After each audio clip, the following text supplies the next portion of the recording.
Hi, my name is Gabriel Williams. I'm a certified firefighter in the state of Illinois, and today we're going to be talking about what you need for a home alarm system in a pre-wired house. You don't need many things, and you're already a step of the game because your house is already pre-wired for an alarm system. But it's a good idea for you to have a professional come and tell you exactly what you need and do the work for you, because you don't want something like your home alarm system failing. You want to make sure that this thing works because it will protect you and your family. Call a professional to get it done because you want to make sure this is done properly.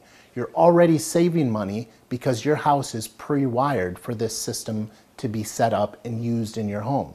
So if it's pre-wired, why not use it?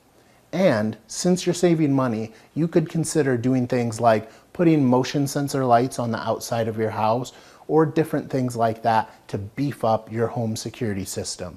You can never be too safe when it comes to protecting yourself and your family. So now that you know everything you need for your home alarm system, you need to go out and get it done and start using your system right away to keep you and your family protected. My name is Gabriel Williams, and we've been talking about what you need for a home alarm system.